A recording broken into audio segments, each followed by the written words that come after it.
What's happening, guys? TechFlix here, and today we've got a little bit of a different video. Today we're looking at this, the Dyson Cool Me fan. So this is one of the newer fans from Dyson, and it comes in at around £300 in the UK. So I'm not actually too sure what comes included, but from the looks of it on the outside, it looks like we've got the fan on the top, that's the ball shaped thing, and then on the bottom we've got a HEPA filter. So the whole point of this thing is that it blows cool, clean air at you. So it sucks air in through the bottom, through these holes, and the air gets filtered because of the HEPA filter in the bottom, and then the cool, clean air is blown out through the top at you. So we'll get it unboxed, we'll take a quick look at it, talk about some of its features and that, and after we've done that, I'll come back in about a week after using this for the full week, and we'll talk about what I feel is good about it and what I don't like about it, if there's any. Okay, so there really wasn't much special about the unboxing. You get the remote, you get the power adapter which plugs into the wall, you get some instructions and some manuals and stuff, and then you get the fan itself. There really wasn't much else in there. Okay, so we're back, and it's been around a week, a little bit longer actually, but I've been using this fan every day and every night while I've been sleeping, and I feel like I've got a pretty good idea of what this fan's about and how it kind of acts and stuff. I've got a good idea of the good things about it and some of the bad things as well. So like I said, I've been using this fan for around a week, and overall I'd say I'm pretty happy with it. So I'd say that the main reason I actually picked up this fan, or one of the main reasons anyway, is that I seem to have the hottest room in the house, and it's always hot in here no matter the time of day, day or night, it's always hot. So I wanted the fan that could still push a lot of air around the room but could still be quiet for when I was sleeping. Because I know a lot of the cheaper fans, they can push a lot of air but they are noisy, and I didn't want that in my room. And I also wanted the fan that would fit into my room pretty well. I didn't want a big ugly tower fan or a big metal one in my room. I wanted one that would fit into this room quite nicely. And in my opinion, that's exactly what we got. This is a decent looking device, as far as fans go anyway. I feel like this would kind of fit into most spaces around the house, like you could have it in an office, or you could have it in a bedroom, or a kitchen, or a living room, whatever. I feel like it fits in pretty much anywhere that you put it. So let's take a closer look at the fan, and we'll talk about some of its features and stuff as we go through it. And if you wouldn't mind dropping a like so more people could see this video, that would really help me out. Let's get into it. So, starting at the bottom of the device, on the very bottom we've got a few rubber feet. This keeps the fan still and it stops it sliding around on top of surfaces, like on top of the cupboard where I've got it. Moving up the fan, we've got a plastic cage which wraps around where the actual fan is inside, and this is surrounded by a HEPA filter which is also on the inside.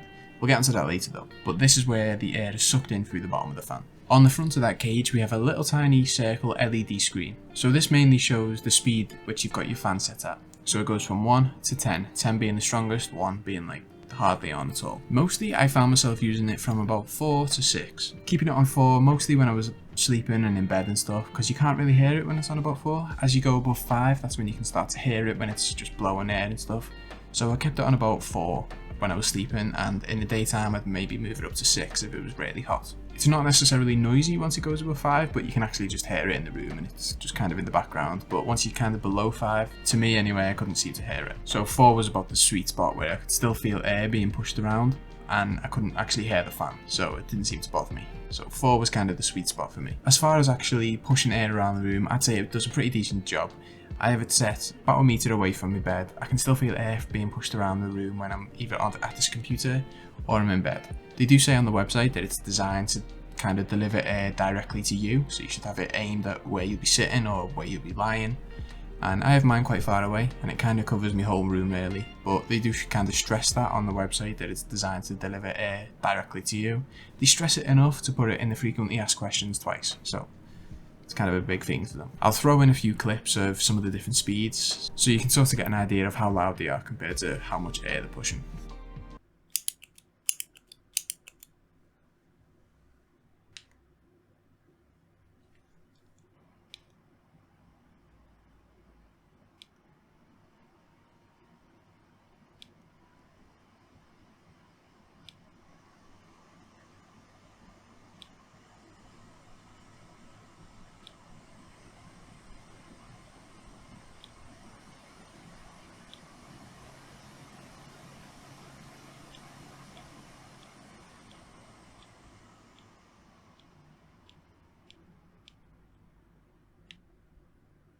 Also on this plastic cage, around the back we get a power button to turn it on and off, and just below that is where you plug in the power cord to power the fan obviously. And around the front there's actually a magnetic bit where you can keep the remote, which you get with it, which we'll talk about later, but that's where you can keep the remote so you don't lose it. So on that remote we have a power button, We've got a button to rotate the fan, which rotates 70 degrees. We've got speed buttons, so turn it up or turn it down. We've got a sleep timer, which to be honest I haven't really used all week really. To me it just kind of starts a 30-minute timer or something.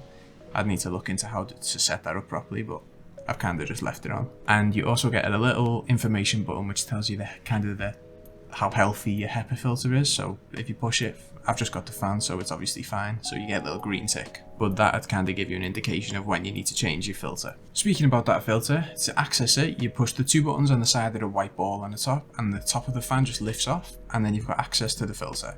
It looks like it just slides out. They recommend that you change the filter every 12 months based on 12 hours of use each day, so probably be a bit longer if you're not using it for the full 12 hours. The filters can be ordered online on the Dyson website, so I'll drop a link to that below. The filter itself is an activated carbon and glass HEPA filter, and apparently it stops 99.95% of those gases and pollutants flying around your room. So apparently it gets rid of all those nasty things that are in the air in your room. So they have a little demo on the website of like gases and stuff coming from the printer and from plants and from pets and stuff. I honestly couldn't tell a difference in the quality of air in my room, and I have no way to test that either really. Maybe if you're someone who's got bad allergies or something, then you might be able to notice a little difference, but for me, I haven't really noticed the difference. Finally, the top of the fan, which is where the air comes out of, it's got a cool mechanism to direct the air in which way you want to go. So you slide the plastic piece in the middle up if you want the air to be sort of blasted upwards, and you slide it down if you want it to be blasted more towards you. It's a pretty cool mechanism, and it's nice and smooth to push up and down. Actually, one more thing to note about it, it does actually come in a grey and black version, which I didn't even know about to be honest, but this is only available on the Dyson website. I just thought to mention that because I think that one would have probably fitted in this room probably a lot better than the white and silver one, but I thought to just mention that because some of you might not know. So there's a black and grey one available on the Dyson website. So is the thing worth £300? Because that's quite a large ask. So you probably are paying a little bit of a Dyson premium. But as well as that, you're getting a fan that has some serious power behind it, and at its lower speeds is almost inaudible and can still push a decent amount of air. And in my opinion, this is still a pretty decent looking fan as far as fans go anyway. I feel like it fits into most rooms like I said earlier on, and it's definitely a lot better looking than some of the other alternatives. As well as that, you're also getting that filtration system in the bottom of the fan, which, like I said, I can't really notice personally, but I guess maybe if you've got allergies or something, then you might start to notice it, and it could really be worth it. But at the same time, maybe you're not even meant to notice it. So in short, yes, I do think it's worth that £300 price tag.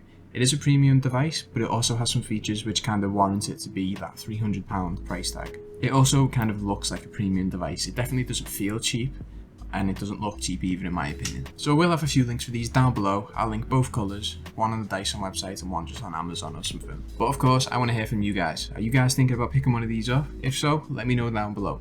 If you enjoyed the video, hit that like button. That's about it. Hope you have a nice day, and I'll see you in the next one.